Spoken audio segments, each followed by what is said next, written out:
કેમ છો વિદ્યાર્થી મિત્રો? ઘણા લાંબા ટાઈમ પછી આપણે મળ્યા. એ બદલ પહેલાં તો સોરી કહું, તમારા અમુક લેક્ચર્સ લેવાયા નહીં લાઈવ, અને યુટ્યુબ લેક્ચર્સ પણ હમણાંથી લેવાયા નથી, કારણ કે મને યુરિનલમાં બેક્ટેરિયલ ઇન્ફેક્શન થઈ ગયું હતું. એના કારણે 104 103 જેટલો ફેરનહીટ જેટલો ટેમ્પરેચર રહેતું હતું. એટલે લગભગ એ ટેમ્પરેચર સતત 2 દિવસ સુધી રહ્યું. એટલે તમે સમજી શકો છો કે પથારીમાંથી ઊભા થવાની પણ તાકાત મારામાં નહોતી. બરાબર? પરંતુ તમારા બધાની શુભેચ્છાઓ, તમારી ગુડ વિશેષથી હું રિકવર થોડો વધારે જલ્દીથી થઈ ગયો છું. એટલે હવે મને લાગ્યું કે આજે થોડું બેટર ફીલ લાગ્યું. એટલે મેં કીધું જરા ધીરે ધીરે લેક્ચર સ્ટાર્ટ કરીએ. પણ લેક્ચર્સનો સમયગાળો જે પહેલાં અત્યારે વીક પહેલાં હતો ઉત્સાહમાં કલાક જેટલો લેવાઈ જશે, એ લોકો કદાચ પ્લીઝ નહીં લઈ શકું. એટલે એવું ના લગાડતા કે સર લેક્ચર કેમ નાનો છે, લાગશે જેટલું લેવાશે એટલું લઈશ, પછી લાગશે મને થાક લાગે છે તો હું લેક્ચરને પૂરું કરી દઈશ. બરાબર? એટલે આપણે છઠ્ઠા ચેપ્ટરમાં છેલ્લે ક્યાં હતા? લેન્ઝનો નિયમ આવ્યા હતા. ઓકે, ચાલો એટલે આપણે ક્વેશ્ચન જોઈએ છે.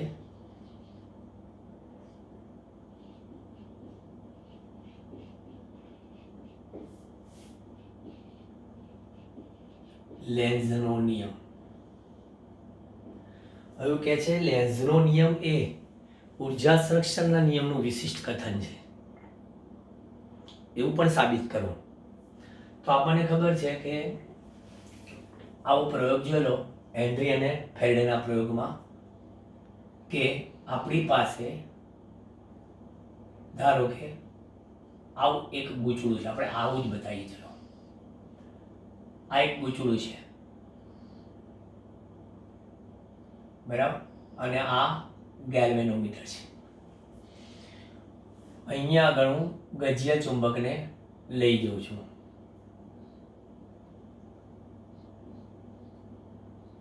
ક્યાં? ગૂંચળા તરફ. તો હવે સ્વાભાવિક છે કે ચુંબક જ્યારે ગૂંચળા તરફ ગતિ કરે, બરાબર, ત્યારે એવા સંજોગોમાં ગૂંચળા સાથે સંકળાયેલ ચુંબકીય ફ્લક્સમાં શું થાય છે? ફેરફાર થાય છે. હવે ગૂંચળા સાથે સંકળાયેલ ચુંબકીય ફ્લક્સમાં ફેરફાર થાય તો તેમાં EMF ઉત્પન્ન થાય, અને તેમાં EMF ઉત્પન્ન થાય એટલે એમાંથી પ્રવાહ પસાર થાય. પ્રવાહ પસાર થાય તો ગેલ્વેનોમીટર આવર્તન બતાવે. પણ આ પ્રવાહ કઈ દિશામાં વહેશે? સમઘડી કે વિષમઘડી? તો લેન્ઝનો નિયમ એવું કહે છે, નિયમ એવું કહે છે કે ગૂંચળામાં ઉદ્ભવતું ચુંબકીય ક્ષેત્ર, ગૂંચળામાં ઉદ્ભવતું ચુંબકીય ક્ષેત્ર, તેને ઉત્પન્ન કરનાર કારણનો વિરોધ કરે તે પ્રકારનું હોય છે. ગૂંચળામાં ઉદ્ભવતું ચુંબકીય ક્ષેત્ર તેને ઉત્પન્ન કરનાર કારણનો વિરોધ કરે તેવા પ્રકારનું હોય છે. અને પરફેક્ટમાં નિયમ જોઈતો હોય તો કહે છે આ રીતના, કહે છે કે જેને લીધે એટલે કોના લીધે? અહીંયા કે ચુંબકના લીધે, અથવા તો કોઈ પ્રવાહધારિત બીજું ગૂંચળું હોય એના લીધે. એટલે આ કારણ છે. જેને લીધે પ્રેરિત વિચાલક બળ કે પ્રવાહ ઉત્પન્ન થાય છે.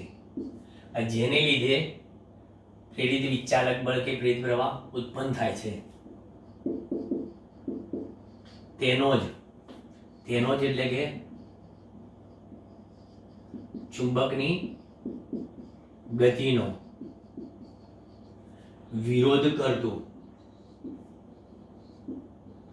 ચુંબકીય ક્ષેત્ર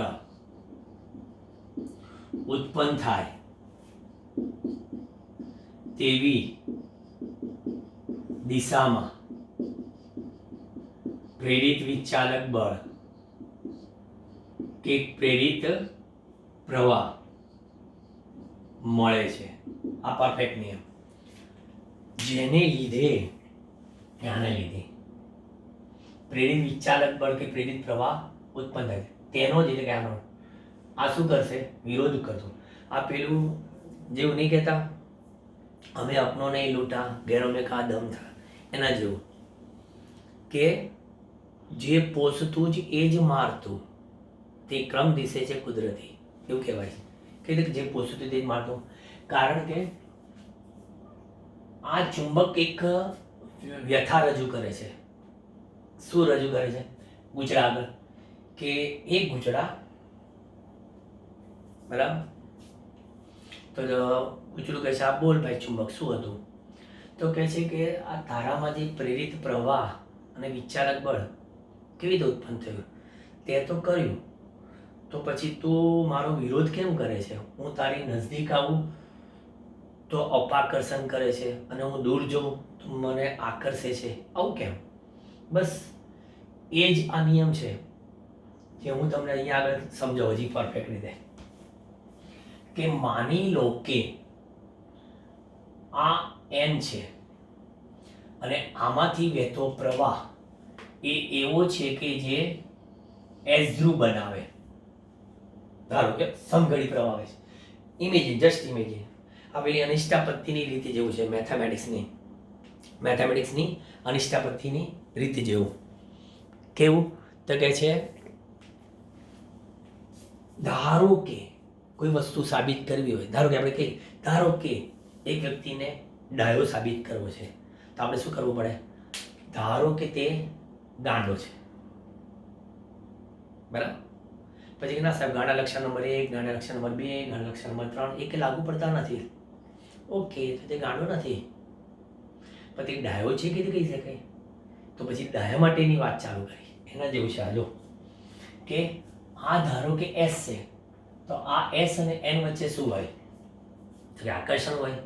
તો પછી ચુંબક જ્યારે વી વેગથી ગુચડા તરફ ગતિ કરતું હોય, બરાબર, તો આકર્ષણના કારણે તમે ચુંબકને સહેજ ધક્કો મારી છોડી દો, એની મેતે ક્યાં જતું રહેશે? ગુચડા તરફ. અને ફ્લક્સમાં શું થયા કરશે? એની મેતે ફેરફાર થયા કરશે. ફ્લક્સમાં ફેરફાર થશે, મેતે વિચાલક બળ, મેતે પ્રવાહ ઉત્પન્ન થશે. અને ગુચડા સાથે અવરોધ જોડો તો અવરોધને સમાંતર આઈસ્કરાટી મુજબ શું ઉત્પન્ન થશે? ઉષ્મા ઉર્જા. હવે કોઈએ ઇન્કવાયરી વાળાને ફોન કર્યો કે આ લોકો કામ કર્યા વગર ઉર્જા લઈ આવ્યા છે. કેમ કામ ન કર્યું? અરે યાંત્રિક ઉર્જાનો ભોગ જ નથી આપ્યો, યાંત્રિક ઉર્જાનો ભોગ જ નથી આપ્યો અને અહીંયા આગળ વિદ્યુત ઉર્જા મેળવી છે. અરે ના ચાલે જ નહીં, આ તો સંરક્ષણના નિયમની તદ્દન વિરુદ્ધ છે. એવું છે તો કંઈ વાંધો નહીં સાહેબ, મારી આ ધારણા ખોટી હશે. એસ ધ્રુવ નહીં હોય, સાચી વાત છે, એસ ધ્રુવ નહીં હોય. ચાલો તો કયો ધ્રુવ બતાવી દઉં? આમાં તે વિશ્વાસ તો નહીં જ કરું પહેલા. હવે તમે જેવો એવું કીધું એન ધ્રુવ, તો જેવો એન ધ્રુવ કીધું તો આ એન વચ્ચે શું થવાનું? અપાકર્ષણ. અને તમે અપાકર્ષણ બળની ક્યાં ગયા? જો વિરુદ્ધ. તો અપાકર્ષણ બળની વિરુદ્ધ કરવા માટે યાંત્રિક ઉર્જાનો શું થાય? વ્યય થાય. યાંત્રિક ઉર્જાનો વ્યય થાય તો અહીંયા આગળ ગુચડામાં શું મળે? આઈસ્કરાટી મુજબ ઉષ્મા ઉર્જા મળે. હવે પૂછો, બોલાવો પેલા લોકોને, જોઈ લો કેટલી પદોળી નીકળી ગઈ અમારી.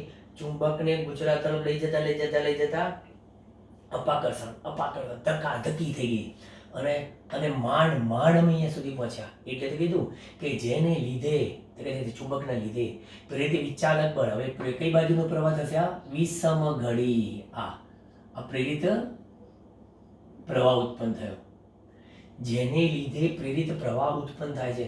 ચાલો તેનો જ વિરોધ કરતું, આ ચુંબકની ગતિનો જ વિરોધ કરતું, એનામાં ચુંબકીય ક્ષેત્ર ઉત્પન્ન થયું, અને જે ચુંબકીય ક્ષેત્ર ઉત્પન્ન થયું એમ એટલે વિષમગળી દિશામાં પ્રવાહ વહે છે.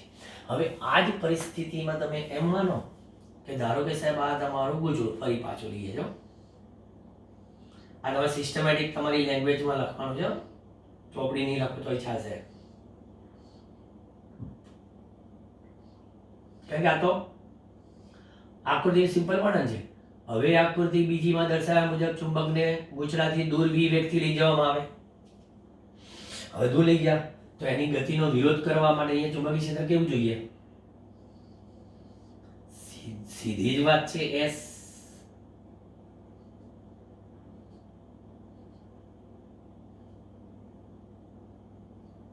જોયું?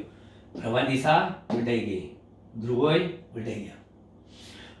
ટૂંકમાં ગૂંચળામાં ઉદ્ભવતું ચુંબકીય ક્ષેત્ર તેને ઉત્પન્ન કરનાર કારણનો વિરોધ કરે તે પ્રકારનું હોય છે.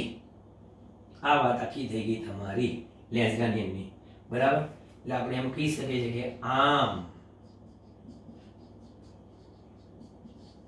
લેન્ઝનો નિયમ ઉર્જા સંરક્ષણના નિયમનું વિશિષ્ટ કથન છે. એટલે મેં તમને ફેરેડેના પ્રયોગમાં કીધેલું વિદ્યુત ચુંબકીય પ્રેરણા કે લેન્ઝનો નિયમ એ પ્રેરિત વિચાલક બળની દિશા આપે છે, અને ફેરેડેનો નિયમ એ પ્રેરિત વિચાલક બળનું શું આપે છે? મૂલ્ય આપે છે. આ દિશા આપે ને મૂલ્ય આપે. લખાણ ફરી બોલી જવું, બરાબર? થોડીક આજે સ્પીડના કારણે ભૂલચૂક થાય તો લેવી દેવી, હો. ઈચ્છામી દુકડમ પહેલેથી જ કહી દઉં છું, કારણ કે થોડું સ્ટ્રેસ પડે છે જીતે. સૌથી પહેલા આપણે વાત કરવાની કે લેન્ઝના નિયમનું વિધાન ગમે તે, આ છેલ્લે સાણસમાં લખશો તો થાય કે જેને લીધે વિચાલક બળ ઉત્પન્ન, જેને લીધે વિચાલક બળ કે વિદ્યુત પ્રવાહ ઉત્પન્ન થાય છે તેનો જ વિરોધ કરતું ચુંબકીય ક્ષેત્ર ઉત્પન્ન થાય તેવી દિશામાં પ્રેરિત પ્રવાહ મળે છે, એવું લેન્ઝનો નિયમ કહે છે. અને ઉર્જા સંરક્ષણ નિયમનું વિશેષ કથન છે. સમજવા માટે એક ગૂંચળું અને એક ચુંબક લો. સૌપ્રથમ આકૃતિ નંબર 1 માં દર્શાવ્યા મુજબ, સૌપ્રથમ આકૃતિ 1 માં દર્શાવ્યા મુજબ ગૂંચળાની નજીક ચુંબકને લઈ રાખવામાં આવે, અને આકૃતિમાં ચુંબકનો ઉત્તર ધ્રુવ ગૂંચળા તરફ રહે તેમ દર્શાવેલો છે, અને ચુંબકને ગૂંચળા તરફ v વેગથી ગતિ કરાવવામાં આવે તો ગૂંચળામાં ઉદ્ભવતા ચુંબકીય ક્ષેત્રનો કયો ધ્રુવ હોવો જોઈએ કે જેથી આ ચુંબકની ગતિનો વિરોધ કરે? સ્વાભાવિક છે, ઉત્તર ધ્રુવ. એટલે ઉત્તર ધ્રુવ છે એટલે એનો વિરોધ થઈ ગયો, વિરોધ થઈ ગયો એટલે અપાકર્ષણ થયું, પણ અપાકર્ષણ બળની વિરુદ્ધ શું થયું? કાર્ય કરવું પડ્યું. કાર્ય કર્યું તો યાંત્રિક ઉર્જાનો વ્યય થયો, યાંત્રિક ઉર્જાનો વ્યય થયો એટલે એના ભોગે તમને ગૂંચળામાં અવરોધને સમાંતરે I²RT મુજબ ઉષ્મા ઉર્જા ઉત્પન્ન થઈ. એટલે એક ઉર્જાના ભોગે બીજી ઉર્જા મળે એને કહેવાય ઉર્જા સંરક્ષણનો નિયમ. અથવા બીજી આકૃતિમાં દર્શાવ્યા મુજબ એ જ ચુંબકને ગૂંચળાથી દૂર લઈ જવામાં આવે તો શું થાય? તો કહે છે કે ગૂંચળામાં ચુંબકીય ક્ષેત્ર એવું ઉત્પન્ન થાય કે જે આકર્ષણ પ્રકારનું હોય. તો આકર્ષણ પ્રકારનું ચુંબકીય ક્ષેત્ર બનાવવા માટે કયું હોય? S. એટલે સમગળી પ્રવાહ થઈ ગયો. હવે આ જ પરિસ્થિતિમાં જો તમે એમ માનતા હો કે આ બંનેને સ્થિર રાખો અને આને આગળ પાછળ લઈ જાઓ, આ જ પરિસ્થિતિ આવે. પણ જો આપણે એવું વિચારીએ, આ બીજી પેનથી તો રેડ પેનથી બતાવો, પણ જો આપણે આવી રીતે લઈ જઈએ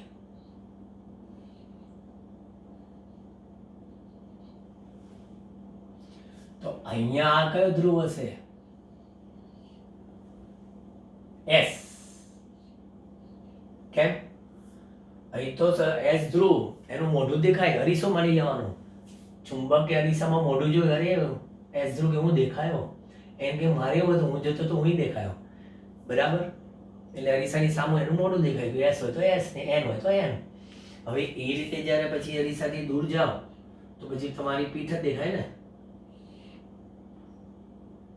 આ એસ અને એન હોય અને એ આમ દૂર જતા તો પછી આ શું થઈ જાય?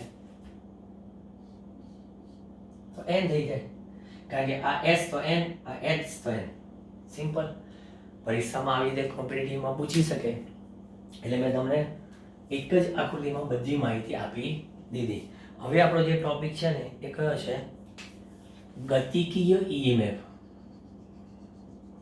એકચ્યુઅલી આ બધી જે વાત છે ઈએમએફ ઉત્પન્ન થાય છે ને એ ગતિકીય. તો મારે ગતિકીય ઈએમએફનું એક પર્ટિક્યુલર સૂત્ર લેવું છે કે ભાઈ કોઈ સમાન ચુંબકીય ક્ષેત્ર લઈ લઉં અને એમાં એક મસ્ત લંબચોરસ ગુચરા ટાઈપ વાહકનું પૃષ્ઠ બનાવું, પછી એને ગતિ કરાવડાવું અને જોવું કે ચુંબકીય ક્ષેત્રમાં ફેરફાર થવો જોઈએ. નંબર 1 એવું નહીં કે ધારો કે તમે એમ કહો કે આ લંબચોરસ ગુચડું લીધું અને સમાન ચુંબકીય ક્ષેત્રમાં ફેરાય કરું તો ચુંબકીય ક્ષેત્રમાં કોઈ જ ફરક પડતો નથી. કારણ અહીંયા જેટલું ચુંબકીય ક્ષેત્ર હતું એટલું ચુંબકીય ક્ષેત્ર અહીંયા છે, એટલું ચુંબકીય ક્ષેત્ર અહીંયા છે, બરાબર. મારી કન્ડિશન એ છે કે સતત એના ચુંબકીય ક્ષેત્રમાં ફેરફાર થવો જોઈએ, એટલે કે ચુંબકીય ફ્લક્સમાં ફેરફાર થવો જોઈએ. ફ્લક્સમાં ફેરફાર થાય તો તેમાં ઈએમએફ ઉત્પન્ન થાય, તો એ ઈએમએફ ગતિકીય ઈએમએફ કહેવાય. ગતિના કારણે ઉદ્ભવતા ઈએમએફને કહેવાય ગતિકીય. તમને ખબર છે કે ઈએમએફ ઉત્પન્ન થવા પાછળનું કારણ ચુંબક અને ગુચરા વચ્ચેની સાપેક્ષ ગતિ, બરાબર.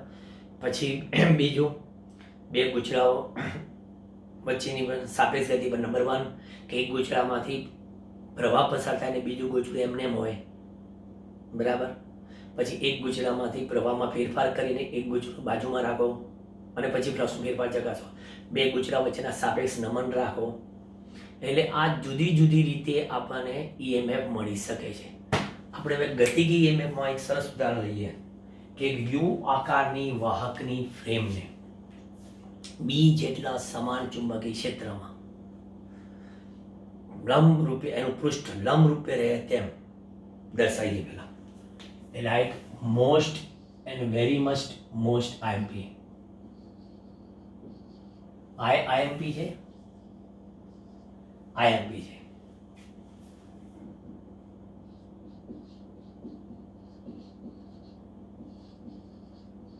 ગતિકીય ઈએમએફ. હું અહીંયા આગળ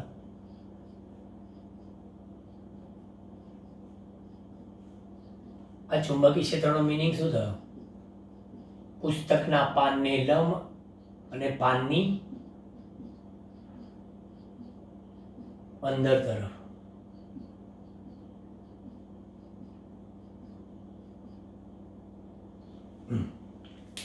પુસ્તકના પાનને લંબ અને પાનની અંદર તરફ. આ એક સમાન ચુંબકીય ક્ષેત્ર બી. હવે એમાં આવી એક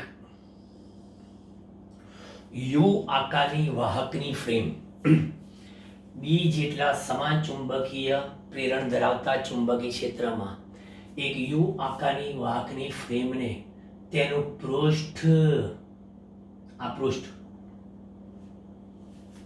લંબરૂપે રહે તેમ દર્શાવેલું છે. ચુંબકીય ક્ષેત્રને લંબરૂપે રહે તેમ દર્શાવેલું છે. આ ફ્રેમની બે સમાંતર ભુજાઓ ઉપર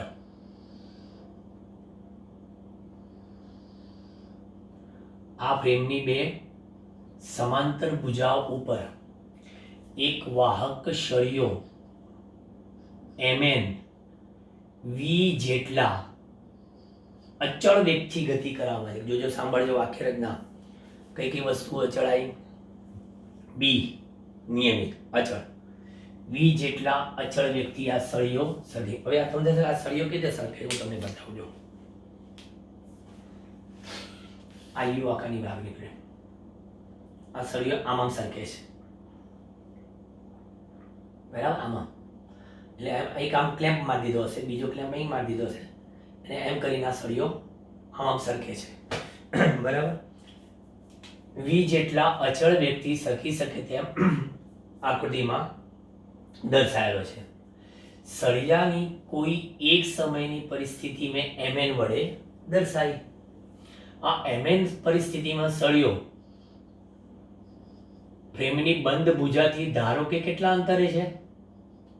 ધારો કે કહો છો, યાદ રાખજો ફિઝિક્સનો એક નિયમ, જે વસ્તુ હું ધારીશ ને એ ફાઇનલ જવાબમાં નહીં આવે. વી જેટલા અચળ વ્યક્તિ ગતિ કરે છે એ ધાર્યું નથી, બી ધાર્યું નથી એટલે આવશે જ.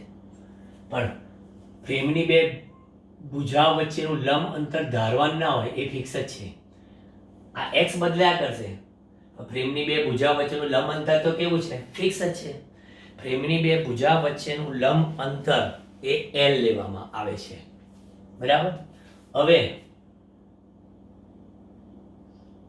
ટી બરાબર 0 સમય સળિયો mn સ્થાને છે. જો જે હું અત્યાર સુધી મોઢે બોલી ગયો ને એ ચર્ચા પછીનો આ વાક્ય છે કે આકૃતિમાં એક યુ આકારની વાહકની ફ્રેમને તેનું પૃષ્ઠ બી જેટલું સમાન ચુંબકીય પ્રેરણ ધરાવતા ચુંબકીય ક્ષેત્રને લંબરૂપે રહે તેમ દર્શાવેલું છે. આ ફ્રેમની બે સમાંતર ભુજાઓ પર એક સળિયો વી જેટલા અચળ વ્યક્તિ સરકી શકે તેમ રાખેલો દર્શાવેલ છે. સળિયાની કોઈ એક સમયની પરિસ્થિતિ એટલે કે શૂન્ય સમયની પરિસ્થિતિ mn વડે દર્શાવેલી છે. બરાબર, શરૂઆતની જ ગણી લઈએ આપણે. બરાબર. તમે પછી એ ધારો કે ફ્યુચરમાં કોઈ સમયની કાંઈ પછીથી આગળ જાય બધું જુદું છે, પણ અત્યારે થિયરી આપવા માટે શૂન્ય સમય સળિયો mn સ્થાને છે. ઓકે. હવે ફ્રેમની બે ભુજા વચ્ચેનું લંબ અંતર તો કહે છે L છે. ધારો કે T બરાબર 0 સમય સળિયો mn સ્થાને છે અને તે ફ્રેમની બંધ ભુજાથી ધારો કે x સ્થાને છે. બરાબર, બંધ ભુજાથી x સ્થાને છે. તો માટે MNOP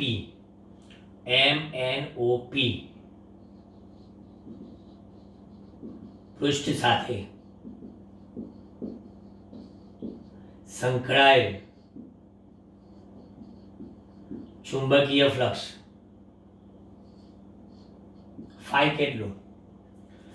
તો કે છે આ તો એક લંબચોરસ ગૂંચળું જ થયું, એક જ આંટો છે એટલે A ગુણ્યા B, જ્યાં A શું છે?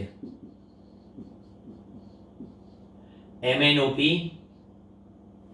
M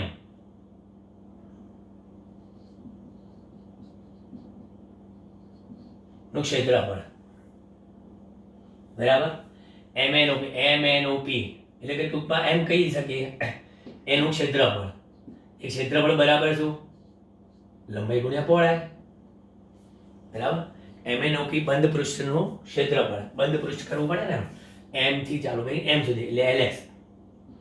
ઓકે, તો ફાઈ બરાબર શું થઈ ગયું? LXB. અત્યારે તો આ પરિસ્થિતિ છે. બરાબર. હવે જો તમે આ ના બદલો તો ફ્લક્સ અચળ રહેશે, પરંતુ અહીંયા કહે છે કે સળિયો જેમ જેમ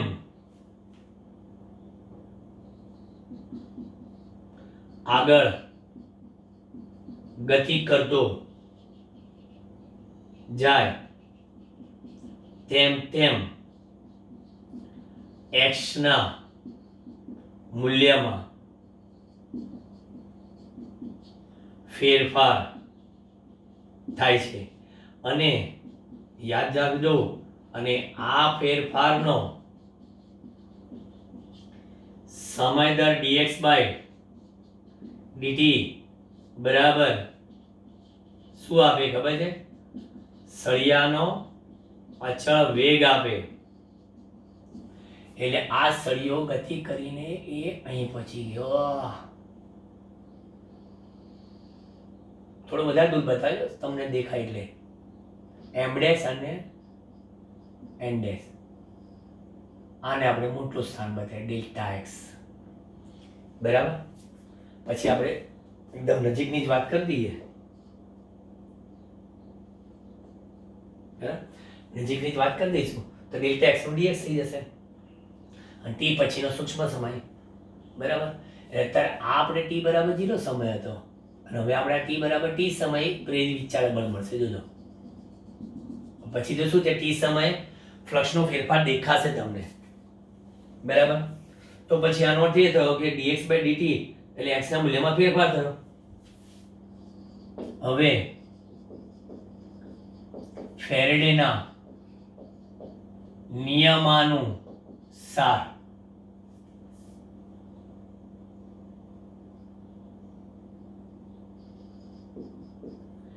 MnOP M બંધ પરિપથમાં ઉદ્ભવતું પ્રેરિત વીજચાલક બળ MnOP પરિપથ સાથે સંકળાયેલ અથવા MnOP બંધ પરિપથ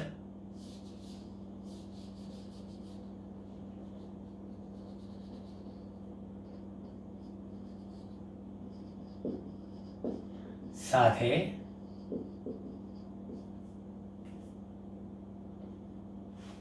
એક જ મિનિટ વાક્ય રચના થોડી ગોઠવી દો તમને.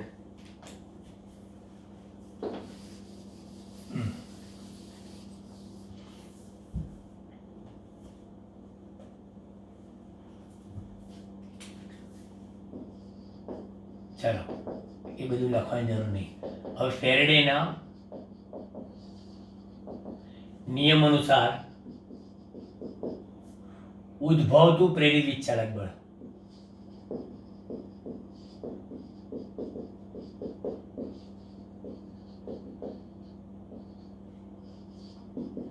E બરાબર -d∅/dt. તમને કહીએ છે E બરાબર -d∅/dt. તો E બરાબર અને ∅ ની જગ્યા પર કોણ? આર્યા. L અચળ, D અચળ, એટલે કે ગતિકીય EMF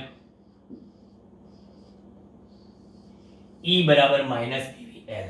જોઈ લો ગતિકીય EMF એ કોની પર આધાર રાખે છે? તો કે ગતિકીય EMF એ ચુંબકીય ક્ષેત્રના મૂલ્ય પર આધાર રાખે છે, સળિયાના અચળ વેગ પર. પણ L એટલે સળિયાની લંબાઈ નહીં, ખાસ ધ્યાન રાખજો. અહીંયા આપણે શું લખ્યું છે? L એ સળિયાની લંબાઈ નહીં, સળિયો તો Mn હતો. સળિયો ફ્રેમની જે ભુજાઓ ઉપર શકે છે તે ભુજાઓ વચ્ચેના લંબ અંતર L પર આધાર રાખે છે. બરાબર. અને આમાંય તમને કહી દઉં કે આમાં ઉદ્ભવતું વિચાલક બળ સળિયાની ગતિનો વિરોધ જ કરશે. સળિયો ભલે જમણી બાજુ ગયો, બરાબર, તો સળિયો જમણી બાજુ ગયો તો હવે તમે એક વાર વિચાર કરો, એટલી જ આકૃતિ ફરી દોરીને બતાવો, પછી એમાં હું તમને રિપીટ કરી દઈશ. આટલી જો એ આ વેગ v, બરાબર.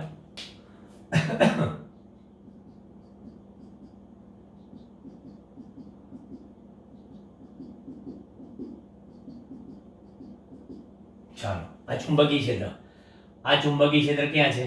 અંદર તરફનું. આને આપણે શું કીધું છે? L. એટલે આટલો પોર્શન. EMF આ બે વચ્ચે ઉત્પન્ન થાય છે, બરાબર. જે EMF ઉત્પન્ન થાય છે ને એ આ બે વચ્ચેનું છે, બરાબર. હવે એ બેટરીના છેડા તમારે જોવાના છે કેવી રીતે મળે છે, પછી મૂલ્ય કહી દઈશ તમને. હવે તમને ખબર છે કે સળિયો ગતિ કરે તો આપેલો L લંબાઈનો સળિયો B જેટલા ચુંબકીય ક્ષેત્રમાં મૂકવામાં આવે તો એની પર લાગતું બળ ચુંબકીય ક્ષેત્ર લંબ છે એટલે કેટલું થાય બિલ સાઇન થીટા એટલે બિલ થાય તો આ સળિયા પર કેટલું બળ લાગશે જે બળને લેન્સ બળ કહીશું આપણે આમ તો આપણે એને લેન્સ બળ આગલા ચેપ્ટરમાં નહોતા કહેતા સળિયાની ગતિનો વિરોધ કરતું તો ચલો નિયમ પ્રમાણે વેગ આ બાજુ ચુંબકીય ક્ષેત્ર અંદર બરાબર તો હવે જોઈ લો ગુચડામાંથી વહેતા પ્રવાહની દિશા મારે જાણવાની છે આમ હશે કે આમ બરાબર કન્ડિશન જોઈ લે ને ખાસ બી અંદર તરફ એફ બરાબર બિલ શોધવાનું છે BIL બરાબર પ્રવાહની ડિરેક્શન કેવી રાખશો કે જેથી લેન્સ બળ આ બાજુ આવે લો આમ હોય તો જ આને આમ જતો અટકે ને આ બાજુ બળ આવવું જોઈએ જો આ બળ કેટલું હોવું જોઈએ હા બરાબર તો હવે જો આ બાજુ હથેળી મૂકી દીધી મેં આંગળી અંદર જવા દીધી જોઈ લો ચુંબકીય ક્ષેત્રની દિશામાં આંગળીઓ હથેળીને દોરેલો લંબ એટલે કે આ બળ આપી દીધું જે પેલા મને કીધું F બરાબર બિલ હવે આ બળ આપણું લેન્સ બળ કેવા હશે તો અંગૂઠો ઉપર છે ઓકે એટલે પ્રવાહ દિશા કઈ હશે ઉપર તરફ એટલે આ આમ આ કરંટની ઓરિજિનલ ડિરેક્શન અહીં જે બતાય આ તમે જોઈ લેજો ચોપડીમાં આ રીતની આપેલી છે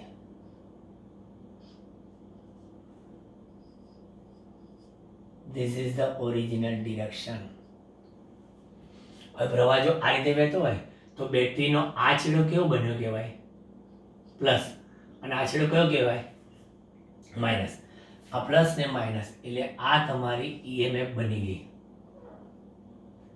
કેટલા વોલ્ટેજ વાળી BVL વોલ્ટેજ વાળી બેટરી બની ગઈ જોઈ લો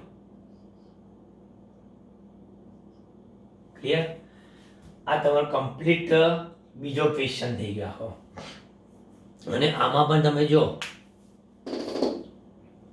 લેન્સના નિયમમાં કહે છે ને યાંત્રિક ઉર્જાનું સંરક્ષણનો નિયમનું પાલન થયું જેટલી યાંત્રિક ઉર્જા વપરાય છે ને એટલી જ ઉષ્મા ઉર્જા મળે છે બરાબર એ આપણે જોઈએ નેક્સ્ટમાં બરાબર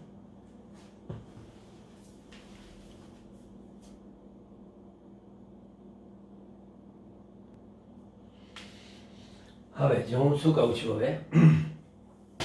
હવે આમાં હજી એક લોટ જે ચોપડી નથી આપ્યો એ લોટની પણ હું ચર્ચા કરીશ કે આ ખરેખર પ્લસ માઇનસ ઉત્પન્ન કેવી રીતે થયું ભલે આમાં તો ખબર પડી પણ આવા ઘણા કિસ્સા છે કે ભાઈ ગુચડું ગતિ કરે તેનો કયો છેડો પોઝિટિવ ને કયો છેડો નેગેટિવ બનશે એટલે ટૂંકમાં ગતિકીય EMF ઉત્પન્ન થવા પાછળનું કારણ હું સમજાવીશ અને યાંત્રિક ઉર્જાનું ઉષ્મા ઉર્જામાં 100% રૂપાંતર થાય છે તો જ કહેવાય યાંત્રિક ઉર્જાનો સંરક્ષણનો નિયમ અને બીજું આમાં થોડુંક મેં બોર્ડ વાંચ્યું તો કરેક્શન કરી લઉં કે MNOP પૃષ્ઠ નહીં કહીએ પણ MNOP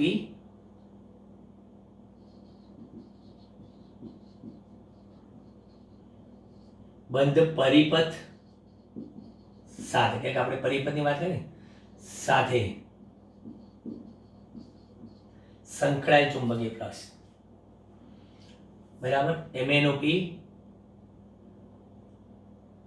આખું MNOP એમ અહીંયા લખવાનું હોય અને અહીંયા આગળ ખાલી MNOP નું ક્ષેત્રફળ બરાબર થોડું આપણે પરિપથ બંધ કરવો હતો ને એટલે MNOP એમ અહીંયા લખવાનું છે અને અહીંયા કરેક્શન મેં તમને કીધું ને થોડા મગજ પર છે ને સતત 2 દિવસથી 104 નો થોડા વાગે છે તપી ગયું છે મગજ એટલે થોડી વખત આવું નાની મોટી થશે ઓકે હવે નેક્સ્ટ લેક્ચરમાં હું લઈશ હવે આનાથી આગળમાં હું બીજો લોટ નહીં લઈ શકું બરાબર ધીરે ધીરે આપણે રિકવરી આવતી જશે મને એમ હું સ્પીડ વધારતો જઈશ ઓકે સહકાર મને આપ્યો એ બદલ ફરીથી very thank you bye bye